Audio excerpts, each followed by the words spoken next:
is she? Where is the lady?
Lloyd Williams QC, by the clients of Watkins and Gunn.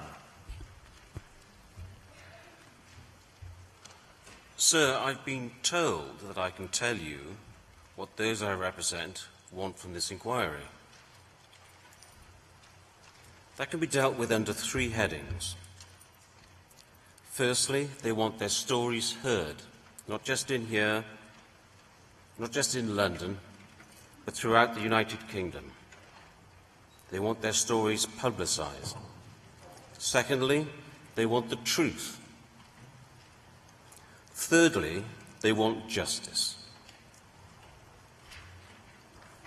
Ladies and gentlemen, my name is Lloyd Williams, and together with Mr. Christian Howells of Council, and instructed by Watkins and Gunn, we have the great honour to represent 109 core participants, of whom 106 are infected and affected individuals from the United Kingdom.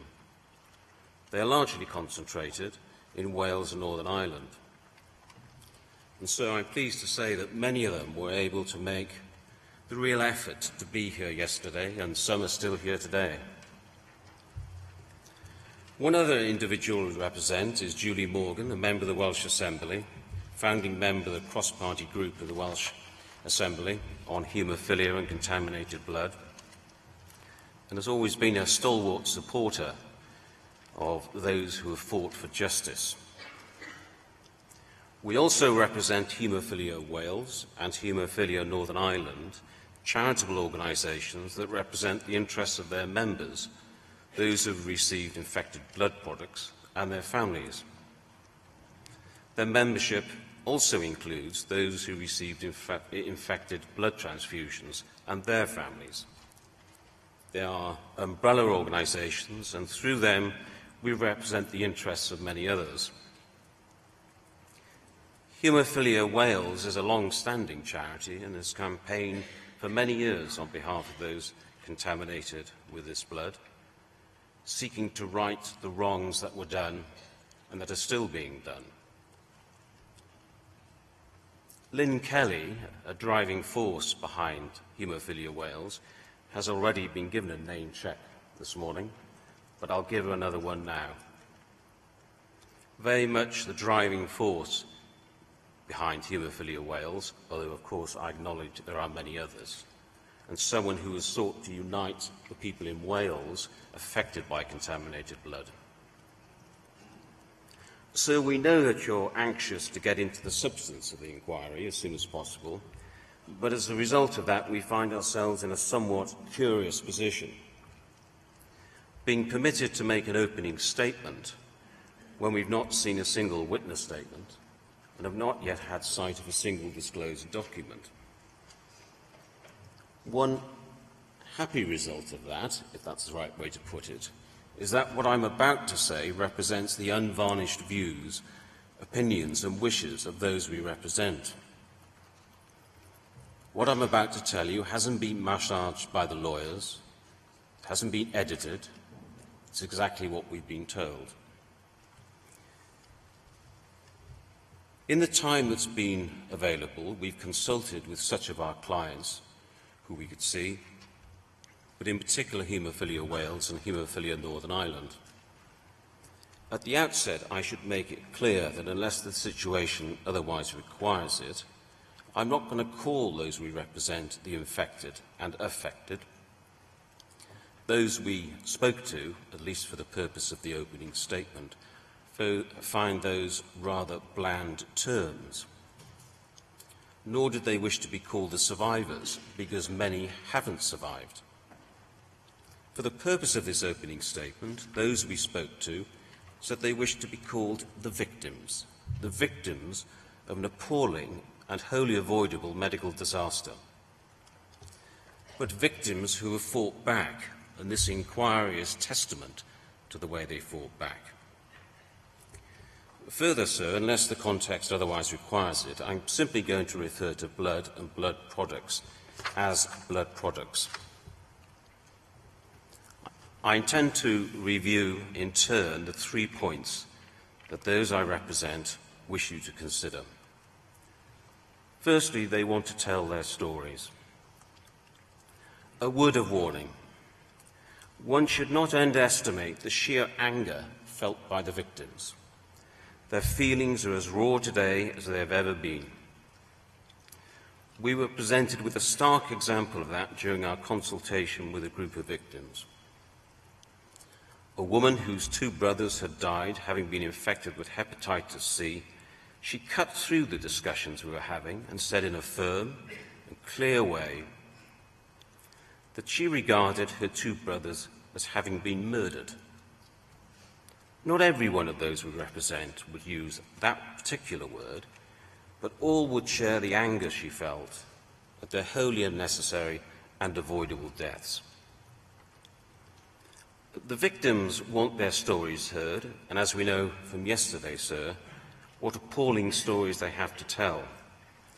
They are the wholly innocent victims of catastrophic failures on the part of American drug companies, government, using that in the widest sense possible, the providers of health services and the medical profession. Failures which have condemned thousands to an early death and many more thousands to lives dominated by ill health, fear, anger and impoverishment. The victims we spoke to, sir, feel it is important at this stage that the inquiry is given a flavour of how their lives have been destroyed. There are a number of themes that need to be considered. They are as follows. 1. The initial shock of being told of the infection. 2. The ill health associated with infection, which in many cases compounded the ill health associated with pre-existing haemophilia. 3. The treatment they have received for hepatitis C, interferon, itself could have severe side effects, sometimes resulting or bringing about death. The side effects were well known to the medical profession, but of which their patients were not informed. 4. The various forms of treatment they have received to deal with the damage caused by hepatitis C and HIV, including but not limited to liver transplants that many underwent to remove cancerous livers directly caused by hepatitis C. 5. The combined effect of hepatitis C and HIV for those unfortunate enough to have been infected with both viruses. 6. And this is a recurring point, sir, of great importance, the stigma attached to the 2 conditions and ostracism which resulted by the victims and their families from the community in which they lived. 7. The shock of finding out that their infection could have been avoided. 8. The anger, resentment and bitterness they feel towards whom they trusted and were entitled to trust, particularly the Department of Health. 9. The financial devastation that followed infection. 10. The ruined family and private lives of the victims. 11. The guilt that the victims feel about potential infection of their loved ones and the burden they feel they've become to their families. Finally, the guilt that the wholly innocent parents feel for not questioning the treatment which was provided to their children, and in some cases being the ones who administered the contaminated blood products at home. This, of course, sir, is not an inquiry simply looking back into the past. It is an inquiry into the here and now, and it's an inquiry into the future. And the victims want to make it clear in their evidence that they have suffered not just for the last 40 years, but they suffer now, and they and their families will continue to suffer. Indeed, some infected by contaminated blood don't even know the suffering they're about to face. One of the appalling features of this disaster, and one which can be laid firmly at the door of the Department of Health, is that there may be thousands, or perhaps, as we heard this morning, tens or hundreds of thousands of people who are wholly unaware that they were exposed to contaminated blood products and that they may have contracted hepatitis C. So, as a barrister, my work involves representing badly injured people with severe brain injury and spinal injury. And to do that work, you have to an extent, harden yourself to hear these stories from your clients. But as Mr. Howells and I have travelled from Cardiff to Belfast on a number of occasions, it was impossible not to be moved by the appalling stories we were told. Each one different, each one a different variety of suffering. Those we represent wish me to put before you some examples which cover the issues which we've just identified. The first one was a 17-year-old lad suffering from haemophilia whilst attending hospital alone for one of his regular appointments. He was told by the treating doctor that he had HIV. He was told not to tell anyone about it, not even his mother. He was told he had about 18 months to live. He regarded it, as many did at the time, sir, as a death sentence. He was not provided with any support or counselling whatsoever, and he was unable to confide in anyone because of the stigma attached to HIV. Thereafter, he took to excessive consumption of sleeping tablets together with morphine and other drugs to try and numb his feelings. He was regularly admitted to hospital for treatment for haemophilia, where he saw other haemophiliacs, his friends, dying from AIDS. He had a nervous breakdown. He was admitted to a psychiatric hospital. Later, he was informed that he'd been infected with hepatitis C and was then treated for cirrhosis of the liver. Notwithstanding his original prognosis, he's still alive today. As a result of becoming infected with HIV and hepatitis C, the way in which he was informed that he'd contracted those diseases, the complete lack of counselling provided, and the treatment he's undergone for those diseases, he regards his life as ruined. He and his wife live a hand-to-mouth existence, having to apply for financial support, or, as he puts it, sir, carrying around a begging bowl, such applications for financial support usually being turned down. Another case. A lady was given a blood transfusion many years ago during the birth of one of her children. That transfusion was infected with hepatitis C. She developed cirrhosis of the liver and later liver cancer and has undergone 2 liver transplants. She has suffered from other very serious ailments as a result of the transfusion, which meant that a considerable proportion of her life has been spent inside the hospital doors. So was her husband, who spent long periods of his life inside various hospitals in Northern Ireland and London, whilst at the same time trying to raise and support their children. Consequently, the landmarks of everyday family life that people take for granted, such as weddings, birthdays, family parties, have been extremely difficult for this couple to attend. She's been unable to go on holiday because of the cost of insurance and the fact that she has to be within 3 hours of a transplant hospital. She has the good fortune of having been in a long and happy marriage with her husband. But when diagnosed with hepatitis C, she underwent the humiliating and commonly asked questions or allegations about how many sexual partners she had had and whether she was a user of illicit drugs. So, notwithstanding the severity of the illnesses she has suffered, in some ways the most significant effect upon her is the overwhelming sense of guilt she suffers. Guilt because she fears she has passed on the infection to her children and grandchildren, who are currently being tested for hepatitis C. Guilt because she feels she has become a burden to her husband and the family. When her condition became more widely known, her daughter was bullied and ostracized at school. For most of this woman's life, she felt that she was the only one who had suffered in this way. It was only when this inquiry was announced and the publicity emerged that she realized she wasn't a lone sufferer. Another case. A middle-aged man who suffered from mild haemophilia underwent an elective minor procedure to his eye as a 14-year-old boy. During this procedure, he was given a blood transfusion. Neither he nor his parents were given any warning about the risk of contaminated blood products, and so were deprived of the opportunity to make an informed decision as to whether to proceed with the surgery with full knowledge of the risks.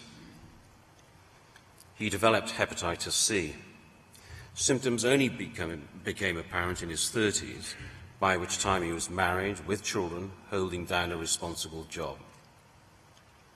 As a result of him becoming unwell, his wife divorced him, he became estranged from his sons, and he hasn't seen them for over 20 years. He developed liver cancer, and he's had 2 liver transplants. It was only when he was at hospital in Newcastle for an unrelated healthcare matter that he was asked to meet a consultant, and he was informed for the very first time that a pint of blood that he'd been given when he was 14 years old during that eye surgery was infected with hepatitis C. They were even able to give him the batch number which contaminated him. The doctor who told him had picked it up from a note contained in his medical records. He hadn't been told of it before that time. He continues to try to work, although suffering from serious medical complaints. He complains of unjustifiable difficulty in obtaining medical and dental treatment. Sir, if I may use the blunt, colourful language he used when we spoke to him, he felt that he'd been treated as a mushroom. He'd been kept in the dark and fed bullshit. By doctors, by the Department of Health, and by the government. Although many people wouldn't use those words, many people feel the same. That man's brother was also a mild haemophiliac. When a teenager, he suffered a minor bleed playing a game of football. He was treated with blood products, resulting in hepatitis C. Neither he nor his parents were advised of alternative treatment that would have avoided or materially reduced the risk of contamination. He went on to develop cirrhosis of the liver. He's not critical of the subsequent medical treatment he received, but he does complain bitterly that for some time he was not allowed to examine his own medical notes. He recalls being invited to a meeting at the Haemophilia Centre with other haemophiliacs when they were asked whether they wanted to know if they had been infected with hepatitis C and HIV. There'd been no forewarning. It was a group meeting.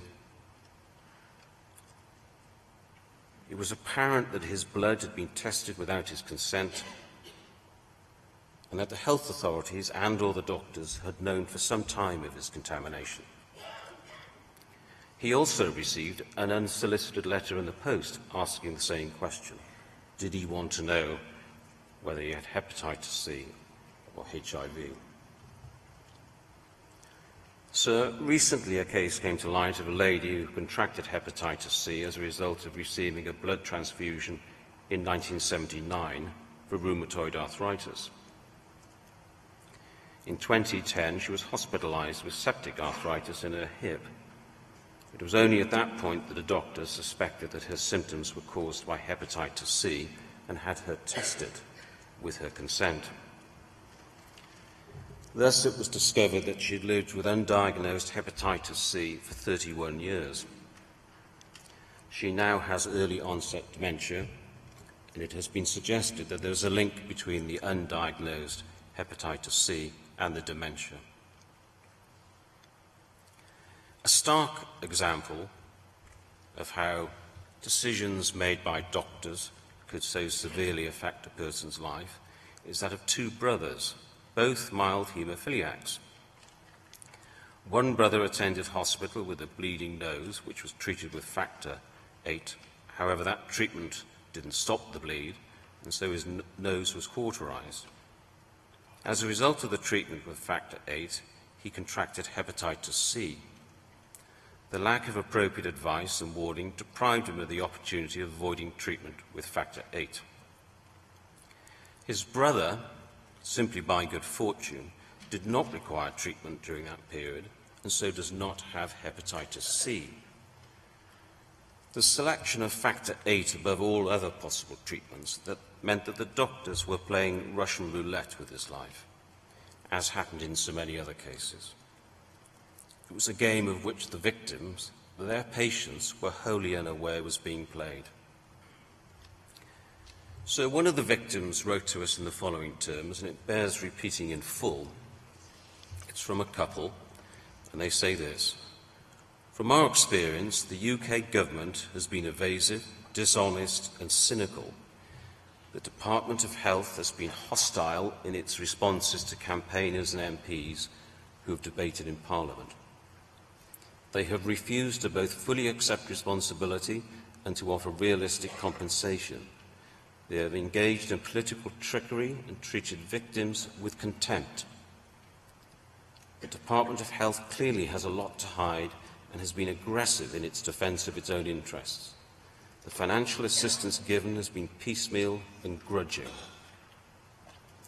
The use of contaminated blood and its consequences is a scandal, but the attitude of the Department of Health to victims is an even bigger scandal, provoking great anger, distress and suffering, adding insult to injury."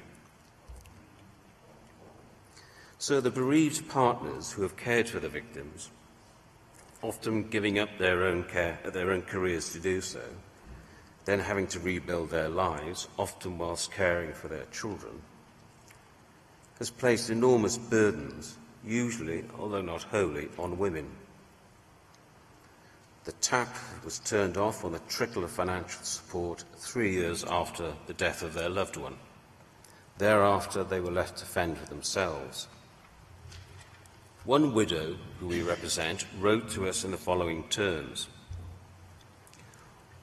"All widows have been given a life sentence, some a double life sentence if infected as well, for a crime we did not commit, and we suffer daily from something we did not do. We have been there when our husbands have discovered that they have become HIV positive and/or hepatitis C positive. We've watched our loved ones become ill. We've often given up our jobs and careers to nurse and care for them, enduring hardships in consequence. We have had to endure the stigma of these illnesses with them. We have suffered harassment and prejudice, and often been too frightened to tell our families about the truth of loved ones, perhaps lying or keeping secrets. We have had to tell our children, if we've been able to have them, that their father was ill and dying, while others have been denied the chance of ever having children. We have watched our loved ones slip away, hold their hands as they do, and see them die horrific deaths, bury them, and afterwards try to rebuild our lives with the constant background of this travesty in our minds and with little support. Many have been unable to work again. They've been traumatized, had breakdowns, been left to become single parents and bring up children who've been left without fathers. A few widows have become homeless or have committed suicide. So, the developing nature of the evidence was brought home to me this morning when Lynn Kelly of Haemophilia Wales introduced me to a lady who told me an appalling story which only goes to confirm the general attitude of the Department of Health. This was a lady who was a blood donor. She'd been donating blood, and I have her blood donation card here, donating blood from 1987 to 1992. When she went for the last donation of blood on the 26th of February 1992, she was told that she couldn't donate any more blood because she had hepatitis C. It was subsequently discovered she'd had hepatitis C for many, many years, having been infected in 1975. All those years, from 1987 to 1992, she had donated contaminated blood. There'd been no attempt to track her down, no attempt to prevent her from doing what she thought was best, which was trying to help her fellow citizens. She'd been infected by blood after receiving a transfusion. She told me this morning she felt like a murderer for what she'd done in simply donating blood. So a recurring theme is the great difficulty people have faced in obtaining their medical records, and that when the records have been obtained, they have crucial periods missing from them. Or, on the other hand, they reveal that the medical practitioners knew of the infection long before they informed the victim. One striking example of this involves a teenager, a haemophiliac, who went to Australia for a year and was given a supply of factor VIII by his treating consultant in Cardiff. Whilst in Australia, he suffered a bleed in his kidney and he used factor VIII to treat it. Subsequently, his mother, while speaking on the telephone to his consultant in Cardiff, was told that he had HIV and was told not to tell her son. Thereafter, she discovered that her son had been told by the consultant that he had HIV, but that he should not tell anyone and he should keep it strictly confidential for his own good. Years later, as a result of a civil claim, his mother had disclosed to her a letter written by that consultant to a doctor in Australia. And once again, it bears reading. I'm really writing to you about young, and I'll call him John for the purpose of this, the boy with haemophilia who was visiting the Brisbane area and who you very kindly treated when he was in need. You may have heard in the press that there is a minor flurry of anxiety in the UK concerning AIDS. You may also have heard that I have a patient who, although by no means resembles the severe American cases, may have the mildest form. At least he has some of the features. Checking back over our records, we find that John had received factor VIII concentrate for one of the batches used for our suspect patient in 1980. I wonder if it would be possible to keep a gentle eye on John without letting him know the reason why. I do not anticipate any trouble, but I think it would be remiss of me not to follow things up. What appalling, breathtaking arrogance on the part of that consultant. The suspect patient was treated with the blood in 1980. John, as I've called him, was treated in 1983 with blood from the same batch. He wasn't told he had HIV until 1985. That letter, confirming the earlier knowledge of the doctor, was only found by the hard work of those seeking to assist John in later life. John's now dead. Clearly, sir, one of the most important functions of this inquiry is to facilitate every person who wants to give their account of what happened to give their evidence and to listen to them. It goes without saying that the evidence should be as accurate as possible. We know the inquiry appreciates this and is in the process of ensuring that between now and the end of January 2019, everyone who wants to can give a witness statement. As part of the process of making a witness statement, it is vital that witnesses are able to refer to the contemporaneous medical records. It would be wholly unacceptable for people who may be vulnerable or be traumatized to be left to make their witness statements from recollection of events which may have taken place over 4 decades ago without the assistance of the contemporaneous records. This inquiry should not become a memory game. Moreover, individuals cannot recollect that which they were not told. The very important point is this: in order to enable the victims to truly give the evidence of what happened to them, their medical records must be reviewed prior to their witness statements being prepared. This must surely be uncontroversial. Yet it has been suggested by the inquiry team that our clients should obtain their medical records by themselves, and then, if they wish, they can review those records. This, obviously, is an unsatisfactory state of affairs. Sir, you will know only too well how difficult it can be to obtain all relevant medical records and then to decipher them. It is often the experience of those representing injured persons that their medical notes can be found in many locations, sometimes where they might not be expected to be found. To put it shortly, they need to be traced. We call on the inquiry to promise the victims that they will be assisted, if necessary, by their legal representatives in obtaining their medical records and in understanding the medical records.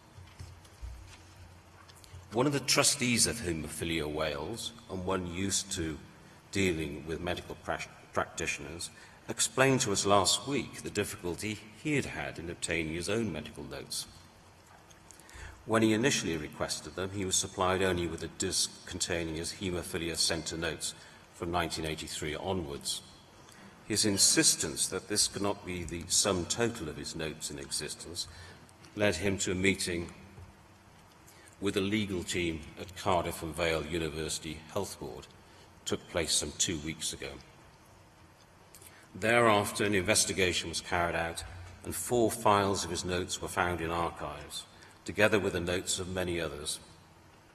This is but one example of the difficulties involved and why the victims are entitled to representation to ensure that they obtain their notes in full, insofar as they still exist.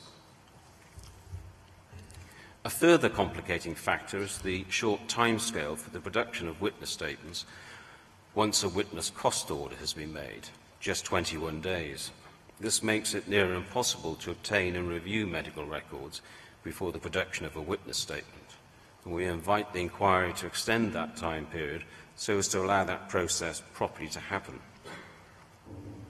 If this is not done, then the inquiry will fail in this singularly most important function, and the victims will not be able to tell the inquiry their story, as in a large number of cases they will either have forgotten various events or dates, or they won't know them all in detail. More generally, patterns of behaviour and misconduct disclosed in the medical records will only be identified if each and every set of medical records is reviewed. It is already overwhelmingly apparent to us that the medical records have a story to tell. Sir, this inquiry must allow that story to be told. Finally, on this matter, it is important that the victims are able to give their evidence in their own words.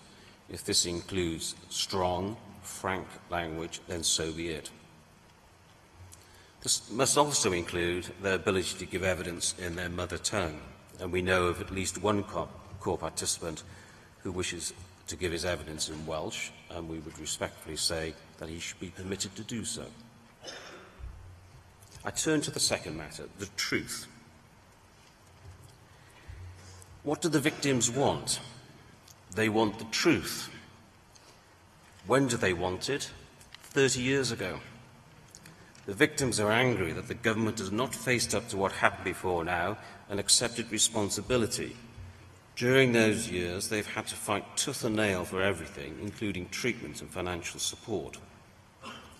Not only that, but because of the stigma attached to hepatitis C and HIV, many of the victims kept their ill health secret, so that consequently they did not know the extent of the disaster, and many thought that they were the only ones who were suffering. Many of the victims have campaigned for 30 years or more for a public inquiry, and this inquiry is the first and the last opportunity for the victims to know the truth about why, for what reasons, and in what circumstances they were exposed to contaminated blood products. It is of the utmost importance, and they know it is your intention to get to the truth of what happened. What do they want the truth about? In one sense, sir, the answer to the question is quite simple and straightforward. They want to know the truth about everything concerning the desperate position in which they have been placed by the actions of others.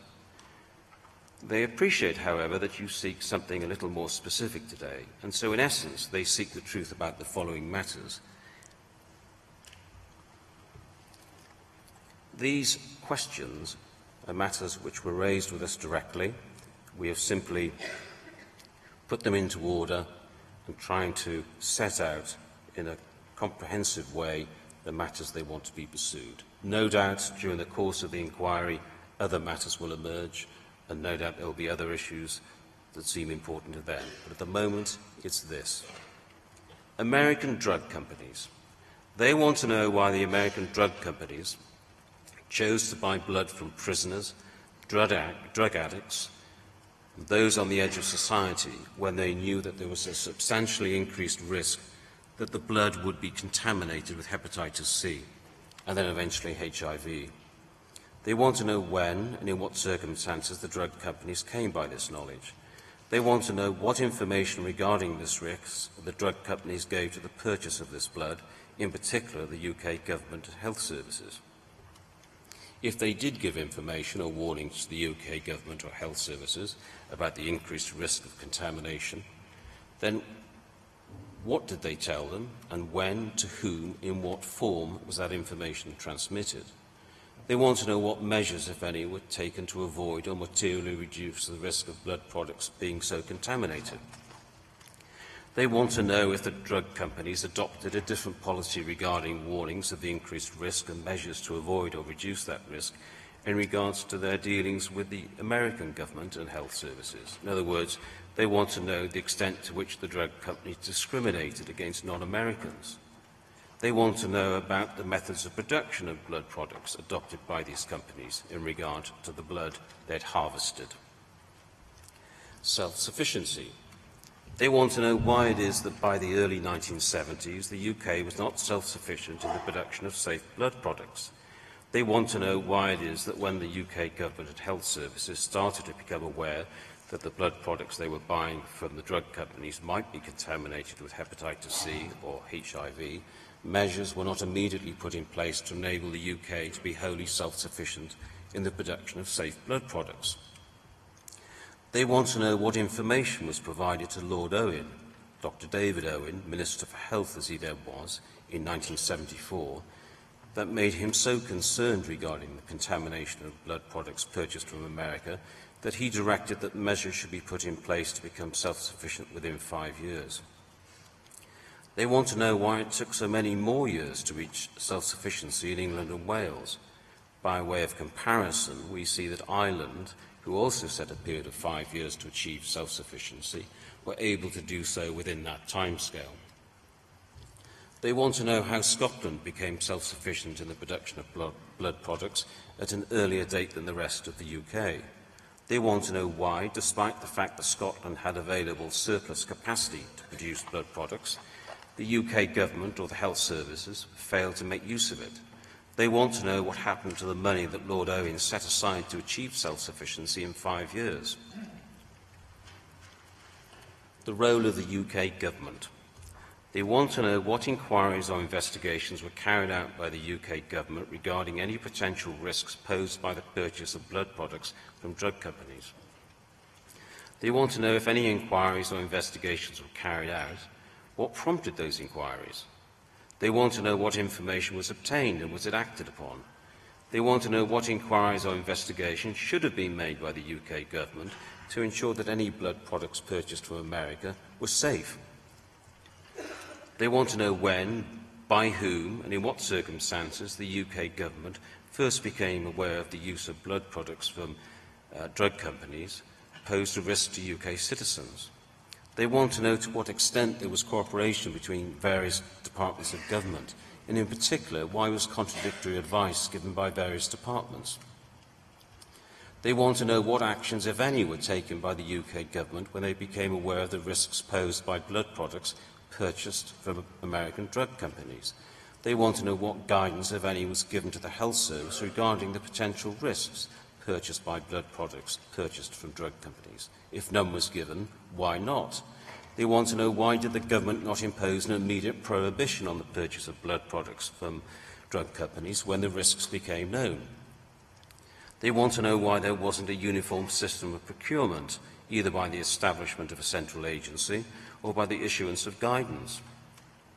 They want to know to what extent was the purchase of blood products from drug companies influenced by conflicts of interest or commercial interests held by the drug companies and or the UK government, which resulted in known risks being disregarded or minimised.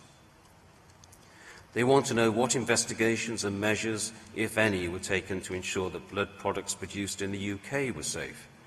They want to know why it is that so many relevant documents, for example those put before Lord Owen, have been destroyed or lost. They want to know why did it take the government so long to establish a public inquiry. They want to know why did the government fail to provide witnesses to the non-statutory Archer inquiry. They want to know to what extent there has been a conspiracy of silence on the part of government. They want to know why has the government failed to put in place a comprehensive UK-wide system of compensation for the victims.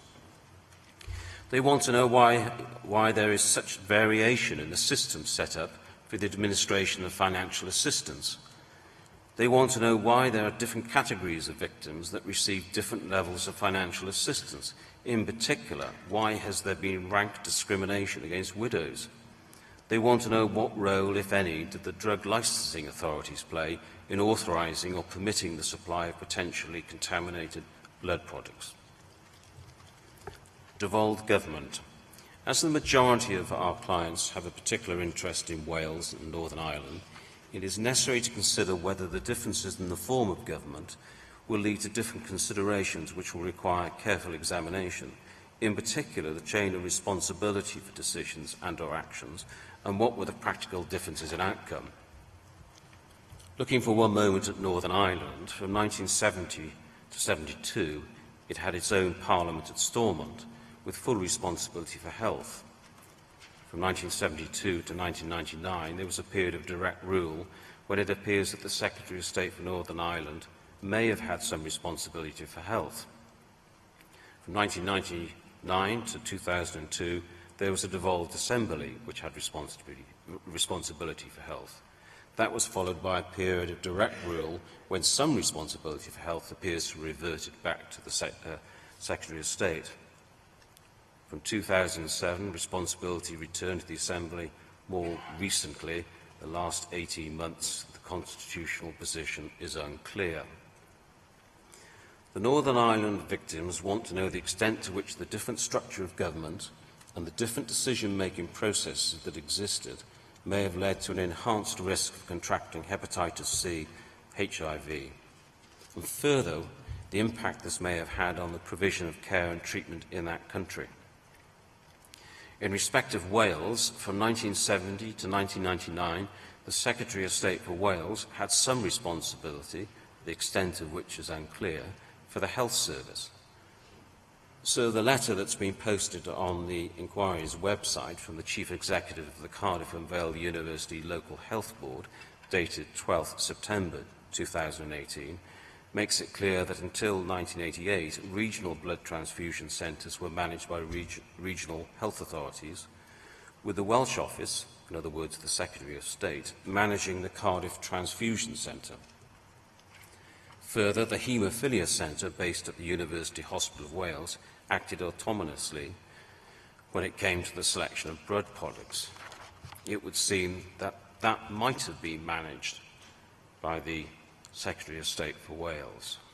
From 1999 onwards, as a result of devolution, it is the Welsh Assembly Government that has undertaken responsibility for health and the provision of health services.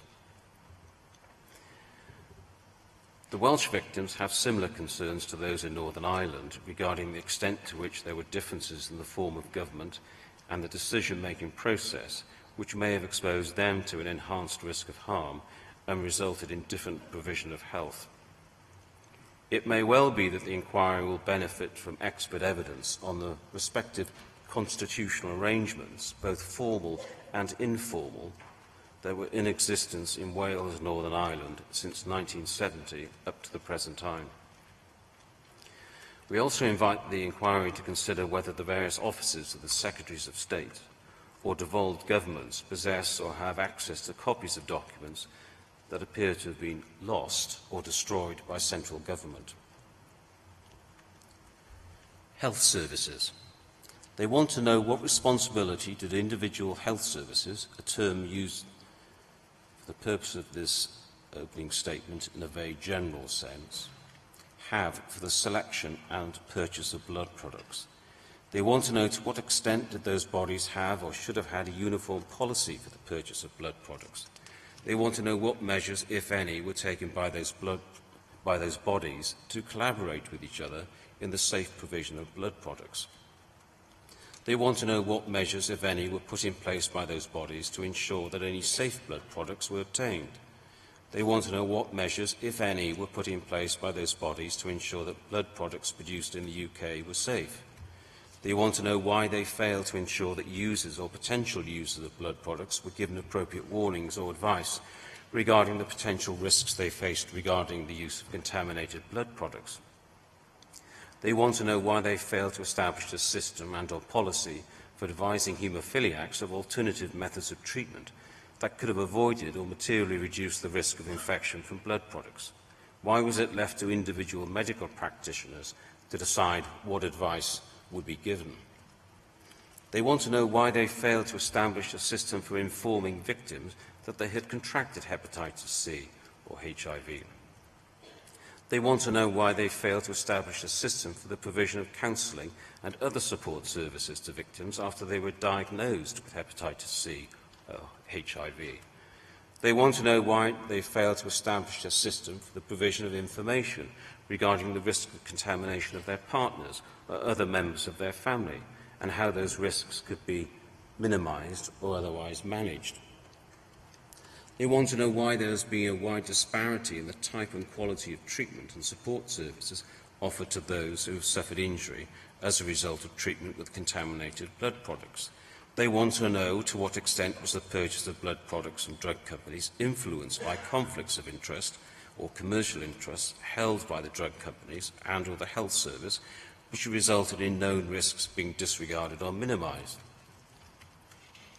They want to know what actions, if any, were taken by these health authorities in response to the developing knowledge of the risks associated with blood products purchased from drug companies or those produced in the UK. They want to know why they failed to ensure that informed consent was obtained for treatment with blood products in respect of which there was a risk of contamination. They want to know why they failed to ensure that informed consent was obtained for carrying out tests on victims' blood. They want to know to what extent they were the victims used as guinea pigs in regard to the treatment they received or did not receive. They want to know why they have failed to attempt to trace those individuals who were at risk of being exposed to contaminated blood products, especially those who may have received blood transfusions. They want to know why some patients' records have been wrongfully interfered with, including the removal of those parts of the records dealing with a likely date and circumstances of contamination, the subsequent testing of the patient's blood to confirm contamination, and the period between when the medical practitioners knew of the infection and when the victims were informed. They want to know why so many death certificates contain inaccurate or wholly misleading causes of death, when the true reason, death caused by hepatitis C or HIV, would have been clear and obvious from the known history of the deceased. They want to know to what extent there has been a conspiracy of silence on the part of the health authorities. Medical professionals. They want to know, has there, since the 1970s, been a conspiracy of silence amongst medical professionals regarding 1. What was known about the supply of contaminated blood, 2. the fact that patients had developed hepatitis C or HIV. 3, the testing of patients' blood without their consent. 4, the failure to obtain informed consent for treatment, in particular, treatment which was avoidable. They want to know why were victims consistently not told that they had contracted hepatitis C and HIV, notwithstanding that it was recorded in their notes. They want to know why doctors fail to inform patients, in particular mild haemophiliacs, of the alternatives to treatment with blood products potentially contaminated with hepatitis C or HIV. They want to know why they fail to inform victims of the risk of infecting their partners or other members of their family. They want to know to what extent were the treating consultants, in particular those in charge of haemophilia centres, autonomous in the choice of blood products. To the extent that they were, they want to know what was the basis upon which decisions were made regarding the purchase of blood products. They want to know why doctors failed to warn patients of the known risks of exposure to contaminated blood products. So when considering the issues we've just raised, or shall I say that have been raised with us, with those we represent, we invite the inquiry to consider the victim's view that the suffering caused by the initial industrial-scale infection was exacerbated by governments and health services inertia.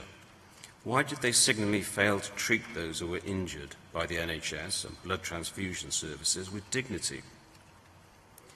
It is little wonder that they grew resentful and bitter towards government and the health services and assumed it was because they both had something to hide. An inevitable reaction to the revelation that Lord Owen's ministerial papers and other papers had been destroyed without any apparent justification. So I turn to the third matter, justice. Thousands of people have died. Thousands of people still suffer from very severe ill health. And tragically, it is likely that in the future, thousands more will discover that they have been infected with hepatitis C and HIV. The victims regard this inquiry as a search for justice. There is a general view amongst the victims that for over 40 years, people in the know have kept their mouths shut, their files closed, and their shredders busy. All they've received was a belated apology from the Prime Minister in 2015. Where is the justice in that? For the victims we represent, the following represents the absolute minimum that's required for the doing of justice. Firstly, identify those responsible. They appreciate that the inquiry cannot determine questions of criminal or civil liability, but nonetheless they want you to name the names. They want to know the parties responsible for causing the devastating harm they have suffered. They want to know the parties responsible for causing them or their loved ones to be infected with hepatitis C or HIV. They want to know the parties responsible for causing the deaths of their loved ones. The identification of those responsible is likely to include individuals and more likely to include institutions or their constituent parts. Decisions don't make themselves, actions don't action themselves. Some body makes the decisions or omits to make a decision. Some body acts or fails to act. It is only by identifying those parties responsible for what has been described as the greatest untold justice in the history of the NHS that the victims will find some closure. So we don't want the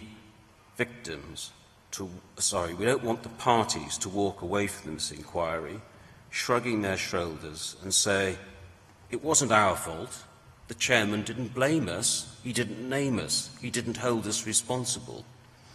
If they were responsible, then they should be named. Provision of health services. As we've already noted, and as we apprehend the evidence we reveal, the provision of health services, using that term in the broadest sense, is a history of failure to meet the real needs of the victims. The picture that will emerge is a hodgepodge of ill-thought-out initiatives where health authorities are left to their own devices. In some areas, more effective treatment is provided than in other areas. It is an affront to human dignity that the standard of treatment received or to be received will depend upon where in the UK an individual happens to live. By way of example, we believe that the most effective drug for treatment of hepatitis C is universally available in Wales or Northern Ireland, yet it appears to be rationed in England. The public is likely to be astonished at the variations in health services provided to victims in the UK. It brings this country into disrepute. The victims hope, sir, that this inquiry will make firm recommendations as to how, on a nationwide basis and centrally funded, the highest quality of health services can be provided to the victims. As you will no doubt bear in mind, many of these victims already suffer from the highly debilitating and sometimes fatal condition of haemophilia. Contraction of hepatitis C and HIV has gravely compounded their existing condition. More generally, these viruses have given rise to victims developing severe medical conditions, including cirrhosis and cancer of the liver. These various medical conditions frequently result in death. All of the victims require, and they would say they are entitled to receive, comprehensive health care and support services of the highest standard. Consideration should be given to the scheme established in Ireland after the Lindsay inquiry, where the victims are given a health card which enables medical practitioners to identify the victims as sufferers of the contaminated blood scandal so that there be no unnecessary discussion to take place. A particularly important feature is that it also entitles them to priority treatment. In addition, sir, we seek a recommendation that the health services should be required to trace and properly identify those individuals who may have been exposed to treatment by contaminated blood products. These people, going about their everyday lives, blissfully unaware that they may have developed hepatitis C, should be traced and, when found, be offered blood testing and provided with such counselling, treatment and support as may be necessary, as indeed was recommended as long ago as the Penrose inquiry. Although we are aware that there have been some isolated attempts to trace such people, there is no nationwide procedure. These services should not be handed down from on high, but rather as the result of proper consultation with the victims of this medical disaster as to what treatment, care and support is to be provided and how it is provided. They want a voice in what happens to them and how they are treated. For over 4 decades up until the present time, they have had to take what was handed out to them. Now they want to take ownership, so far as possible, of their treatment, care and support, permitting them to make informed choices in relation to their treatment. What is sought is a recommendation from you, sir, that going ahead, there's a partnership between health services, doctors and victims. Compensation. In the past, the government has set up and funded arm's-length charitable organisations to distribute some financial support to some victims. More recently, there have been changes to the way in which these funds are administered, but any suggestion that this represents proper compensation for the hurt they are and will continue to suffer is met with anger and indignation. The system which is developed presents a patchwork of ill-thought-out, badly funded and discriminatory support. A recurrent complaint is that victims feel they have to go cap in hand like beggars to seek the bare minimum of support. It is discriminatory, derisory and demeaning. The Byzantine complexity of the various schemes results in clear categories of victims, in particular widows and widows without children, receiving the absolute minimum of support. In some cases, entitlement to financial support depends whether or not claims were registered by certain dates. That is arbitrary and capricious. One doesn't have to look far for a more generous and humane system of support. As has been mentioned already, in Ireland in 2002, the government, following a public inquiry and whilst denying liability, accepted responsibility and set up a far more sensible and generous scheme for the support of their victims of the contaminated blood scandal. One can imagine the distress felt by victims, by people here today, that the UK, a far larger and wealthier country, having to make do with crumbs that fall off the table. They look to this inquiry, sir, to make recommendations for a comprehensive system for the payment of proper compensation to the victims without discrimination, a system where there will be no need to go cap in hand when an unexpected bill arrives on the doormat, but rather compensation as of right.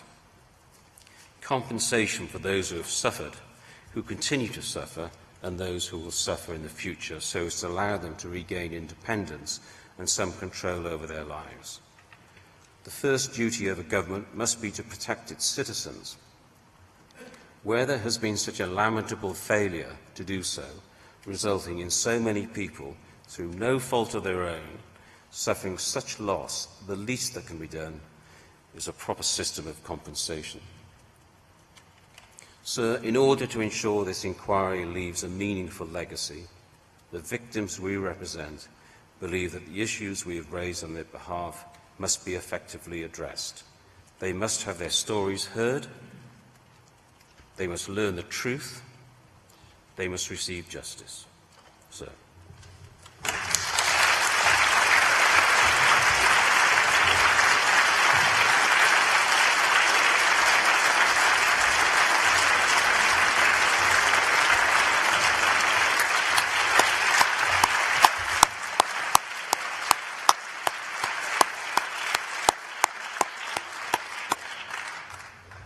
Thank you very much, Mr. Lloyd Williams. We'll now take a 20-minute break. Please be back promptly it'll be 3:20.